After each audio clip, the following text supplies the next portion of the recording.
ஒரு நாட்டினுடைய தலைவன் வந்துட்டு பேச்சு அவனுக்கு ஒரு ஆயுதம். நல்லா பேசணும் அப்படின்னா அது உலக அளவுல போற்றப்படும். அப்பா எப்படிலாம் பேசுறாங்க அப்படின்ட்டு. ஜார்ஜ் வாஷிங்டன் போன்றவரெல்லாம் அப்படி பேசிய பெருமை பெற்றவங்க. இங்க வந்தாரு ஒபாமா, சும்மா கிட்டத்தட்ட ஒரு 3/4 மணி நேரமா பேசுறாரு பார்லிமெண்ட்ல. அப்படி ஒரு பேச்சு பேசினாரு. ஏன்னா அது ஒரு ஸ்கில், அது ஒரு கெப்பாசிட்டி, அது ஒரு டேலண்ட், அது வந்தாகணும்.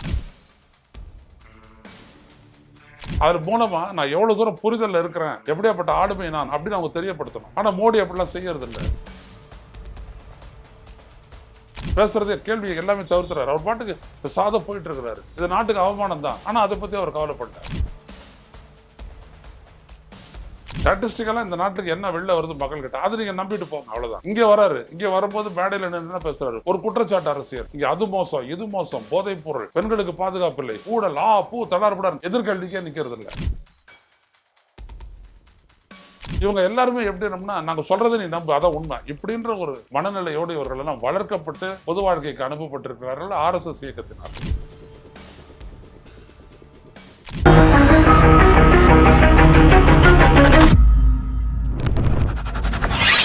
வணக்கம் தோழர்களே, ரோசஸ் செய்தியின் வாயிலாக இன்று மீண்டும் உங்களை சந்திப்பதில் பெரும் மகிழ்ச்சி அடைகின்றேன். இந்த வெளிநாட்டு பயணத்தின் பொழுது பிரதமர் நரேந்திர மோடி அவருடைய நார்வே பயணம் பற்றி ஒரு பெரிய சர்ச்சை உருவானது. இத்தாலியில் பயணம் பண்ணும் போதும் சாக்லேட் கொடுத்த விடயமும் சர்ச்சையானது.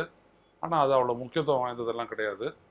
ஆனால் நார்வேல அவர் வந்துட்டு பத்திரிகையாளர்களோட கேள்விகளுக்கு பதில் சொல்லாமல் போனது வந்துட்டு ஒரு பெரிய சர்ச்சையானது. இதை பலரும் கேள்வி கேட்டாங்க. நம்மளதுல ராகுலும் அதை பற்றி எழுதியிருந்தாரு, நீங்கள் முந்தா நாள் பார்த்துருப்பீங்க. ஆனால் நான் அதில் ஒரு முக்கியமான ஒரு விடயத்தை நீங்கள் கவனிக்கணும். இங்கேயும் சரி வெளிநாட்டு பயணங்கள்லையும் சரி பிரதமர் மோடி வந்துட்டு பத்திரிகையாளர்களை சந்திச்சு பேசாமல் போகிறதுக்கான காரணம் என்ன? இது உள்ளபடியே ஆராயப்பட வேண்டியது. அவர் என்ன சொல்றாருன்னா, இந்தியா வந்துட்டு ஒரு 3வது பொருளாதாரம் என்ற வலிமை மிக்க ஒரு இடத்தை நோக்கி அது பயணிக்குது அப்படின்னு அவர் சொல்றாரு. அதாவது ஜப்பானை தாண்டி முதல்ல இன்னைக்கு பார்த்தீங்கன்னா அமெரிக்கா, 2வது இடத்துல வந்துட்டு பார்த்தீங்கன்னா சீனா, 3வது இடத்துல ஜப்பான் இருக்கு. ஜப்பானுடைய பொருளாதாரத்தை தாண்டக்கூடிய நிலையில் இருக்கிறோம்னா அவர் சொல்றாரு. ஆனால் தனி மனித வருவாய் எங்கேயோ இருக்குது. ஆனாலும் கேள்விக்கு பதில் சொல்லலாமே. அந்த நாட்டுக்கு போகும்போது இந்த நாட்டு அரசோடு நாங்கள் இதெல்லாம் செஞ்சுக்கிட்டோம் அப்படின்றது பதில் சொல்லலாம். இங்கிலீஷ்லையும் பேசலாம், ஹிந்திலையும் பேசலாம். ஆனால் ஏன் தவிர்க்கிறாரு? தவிர்ப்பதற்கான மூல காரணம் இந்த நாட்டில் நடைபெறக்கூடிய, நமது நாட்டில் நடைபெறக்கூடிய பிரச்சனைகளை பற்றிய அறிதலும் புரிதலும் வெளிநாட்டில் இருக்கக்கூடிய பத்திரிகையாளர்களுக்கு மிக நன்றாக தெரிந்திருக்கிறது. இங்கேயும் தவிர்க்கிறதுக்கு காரணம் தான், அங்கேயும் தவிர்க்கிறதுக்கு காரணம் தான். குறிப்பா ஒன்றா சொல்றேன். மோடியினுடைய தேர்தல் வெற்றிகள், உங்கள் நாட்டு பொருளாதாரம் அவ்வளவு சரியாக இல்லை. உங்கள் நாட்டினுடைய பணம் டாலருக்கு நிகரான ரூபாயின் மதிப்பு மிகப்பெரிய அளவு சரிவை சந்திச்சிருக்குது. உங்கள் நாட்டில் வறுமை தலைவிரித்து ஆடுகிறது. உங்கள் நாட்டினுடைய தனிநபர் வருவாய் மிக கீழாக இருக்கிறது. உங்கள் நாட்டுடைய ஏற்றுமதி குறைகிறது. இப்படி எல்லா விதத்திலையும் உங்களுடைய நாடு பின்தங்கி இருக்குது. அது மட்டும் இல்லாமல் மனித உரிமை அப்படின்னு நீங்கள் எடுத்துக்கிட்டீங்க அப்படின்னா, வாக்காளர் பட்டியலில் இருந்துட்டு முஸ்லீம்கள் குறிப்பிட்டு நீக்கப்படுகிறார்கள். நீங்களே பேசிருக்கீங்க, அவங்களாம் வெளிநாட்டுக்காரர்கள், அவங்களெல்லாம் நீக்கணும்னு நீங்களே பேசுறீங்க. பெண்கள் நீக்கப்படுகிறார்கள். உள்ளபடியே பெண்களுடைய பாதுகாப்பு பாஜக ஆளக்கூடிய மாநிலங்களில் படு மோசமாக இருக்கிறது. மனித உரிமை சொல்லவே வேணாம். இந்த மாட்டுக்கறியை வச்சிருந்தாங்கன்னா சொல்லிட்டு போட்டு இந்த கும்பல் வன்முறையெல்லாம் வந்துட்டு நிறைய நடக்குது. மணிப்பூர், இப்படி ஏராளமான விஷயங்கள்ல வந்துட்டு பதில் சொல்லவே முடியாத நிலைக்கு தான் மோடி இருக்காரு. அவர் ஒன்றும் பிரஸ் சந்திச்சா பேச முடியாதவரெல்லாம் ஒன்றும் கிடையாது. அவரு பிபிசியினுடைய செய்தியாளர் ஒருவர் கழிச்ச பேட்டியின் போது அவங்க தொடர்ந்து பல கேள்விகள்லாம் கேட்டாங்க குஜராத் வன்முறை தொடர்பாக. அதுக்கெல்லாம் மோடி பதில் சொல்ல முடியல. அந்த கிளிப்பிங் எப்போ வரும் நீங்க பார்க்கலாம். கடைசியில் இல்லை, உங்களை பற்றி ஊடகத்தில் வந்துட்டு இவ்வளோலாம் வெளியில் வருது, அதுக்கெல்லாம் உங்களுடைய பதில் என்னன்னு அந்த அம்மா கேட்குறாங்க. பெண் பத்திரிகையாளர் தான் கேட்குறாங்க. அதுக்கு மோடி சொன்ன பதில், one thing is right, we have not controlled the press, we should have done that. நாங்கள் வந்துட்டு பத்திரிகை துறையை கட்டுப்படுத்தி இருக்கணும். அது நாங்கள் பண்ணியிருக்கணும். அது பண்ணாது தான் பெரிய தவறுன்றாரு. அதாவது என்ன, இவ்வளவு பெரிய வன்முறை வெறியாட்டம் நடந்துச்ச, அது ஊடகங்களுக்கு வெளில வரப்போது நாங்கள் தடுத்திருக்கணும், அதை நாங்கள் தடுக்க தவறிட்டோன்றாரு. எப்படியாப்பட்ட பதில் பாருங்க. அது மட்டும் தான் பதில் சொல்லியிருக்காரு. அப்போ is a very calculated man. எல்லாம் கணக்கு போட்டு சரியா செய்யறவர் தான் இவர். அவனுடைய சாதக பாதகங்கள், யாருக்கு நன்மை பயக்கும், யாருக்கு தீமையாகணும் எல்லாம் தெரியும் மோடிக்கு. ஸோ அப்படியே போயிடுறாரு அவர். ஒரு பாதுகாப்புத்துறை சம்பந்தப்பட்ட ஒரு ஒப்பந்தம் போட தெரியுது, விமானங்கள் வாங்குறதுக்கு ஒப்பந்தம் போட தெரியுது, அதானிக்கு உதவ தெரியுது, அமெரிக்காவை எப்படி வழிக்கு கொண்டு வரணும் அப்படின்றது தெரியுது, எல்லாம் தெரியுது. ஆனா அவரு விட்டு கொடுக்கறதுன்னா இந்தியாவுடைய நலன்.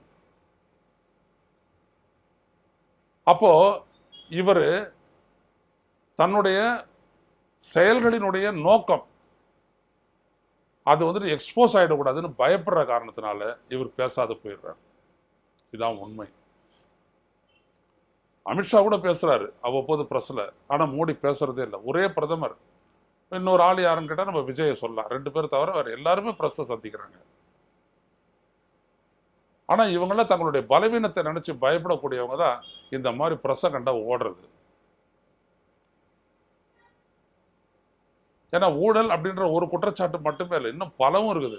எப்ஸ்டைன் ஃபைலை பத்தி பேசலாம், அதை பத்தி கேள்வி கேட்டாங்கன்னா என்ன பண்றது, என்ன பதில் சொல்றது? ஏன் இஸ்ரேலுக்கு நீ போயிட்டு வந்த? ஏன் ஈரானோட உன்னுடைய உறவு போச்சு? ஏன்னா எல்லா நாட்டு பத்திரிகையாளரும் அங்கே இருப்பான் இல்லையா? ஏன் ஈரானுக்கு ஆதரவா நீ வந்துட்டு ஐநால பேசவே இல்லை? ஏன் உன்னுடைய நாடு இந்த மாதிரி ஒரு நடுநிலை என்ற பேர்ல வந்துட்டு எந்த பக்கமும் சாராம ஒரு முடிவு எடுக்குது? இப்படி ஏகப்பட்ட கேள்வி எல்லாத்துக்கும் மோடிக்கு விட தெரியும், ஆனா அது சொல்லக்கூடியதல்ல. ஏன்னா ஒரு ரகசியமான செயல்பாட்டில் அவங்களாம் பழக்கப்பட்டவர்கள் ஆர்எஸ்எஸ்னால. ஸோ நம்ம இதை நல்லா நுட்பமாக பிரிச்சுக்கணும். ஒரு நாட்டினுடைய தலைவன் வந்துட்டு பேச்சு அவனுக்கு ஒரு ஆயுதம். அவன் நல்லா பேசணும் அப்படின்னோம்னா அது உலக அளவில் போற்றப்படும். அப்பா எப்படிலாம் பேசுறாங்க அப்படின்ட்டு. ஜார்ஜ் வாஷிங்டன் போன்றவரெல்லாம் அப்படி பேசிய பெருமை பெற்றவங்க. இங்கே வந்தாரு ஒபாமா, சும்மா கிட்டத்தட்ட ஒரு 3/4 மணி நேரம் பேசுறாரு பார்லிமெண்ட்ல. அப்படி ஒரு பேச்சை பேசினாரு. ஏன்னா அது ஒரு ஸ்கில்லு, அது ஒரு கெப்பாசிட்டி, அது ஒரு டேலண்ட்டு. அது வந்தாகணும், அது வெளிப்படுத்தணும். அது மூலமா நான் எவ்வளவு தூரம் புரிதல் இருக்கிறேன், எப்படியாப்பட்ட ஆளுமை நான் அப்படின்னு அவங்க தெரியப்படுத்தணும். ஆனா மோடி அப்படிலாம் செய்யறது இல்லை. பேசுறதே கேள்வி எல்லாமே தவிர்த்துறாரு. அவர் பாட்டுக்கு பேசாத போயிட்டு இருக்கிறாரு. இது நாட்டுக்கு அவமானம் தான், ஆனா அதை பத்தி அவர் கவலைப்படல.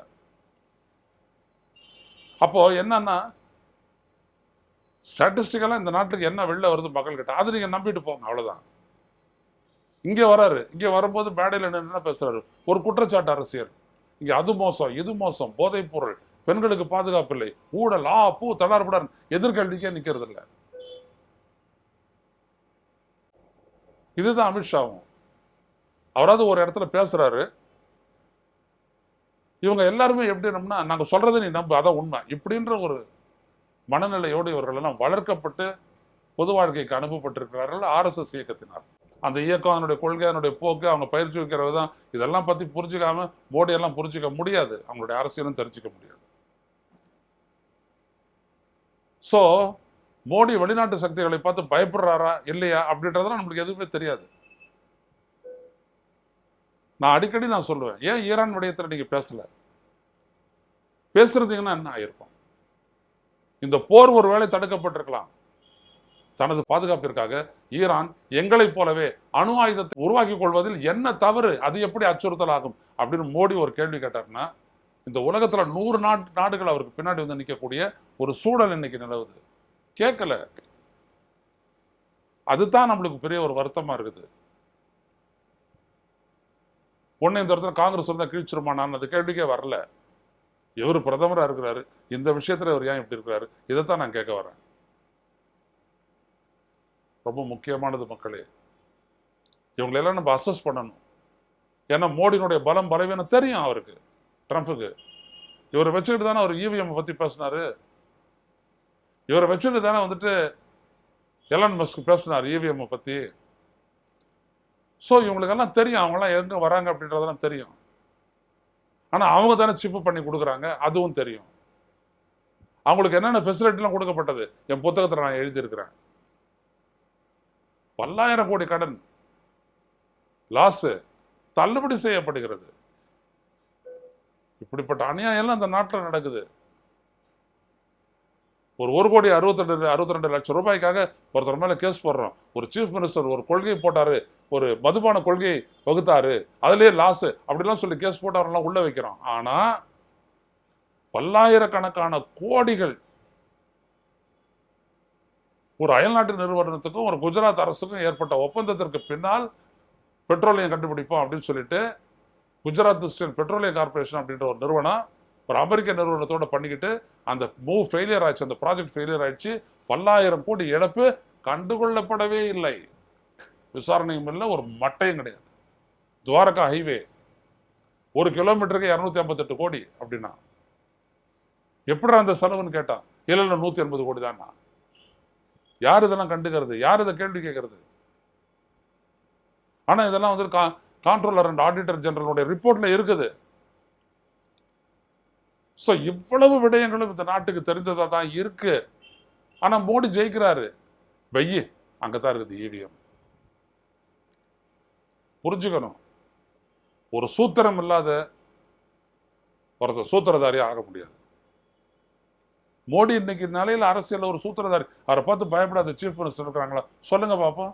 வெளியில பேசலாம், இவங்க எதையும் பண்ணுவாங்க, அந்த பயம் இருக்குல்ல, அதுக்கு என்ன காரணம்? கடைபிடிக்கக்கூடிய சூத்திரம். அந்த சூத்திரத்தினுடைய சூட்சமமாக மையமாக இருப்பது இவிஎம். நல்லா புரிஞ்சுக்கங்க. ஏன் இந்த ஆளு தொடர்ந்து இதையே சொல்லிட்டு இருக்கிறான்?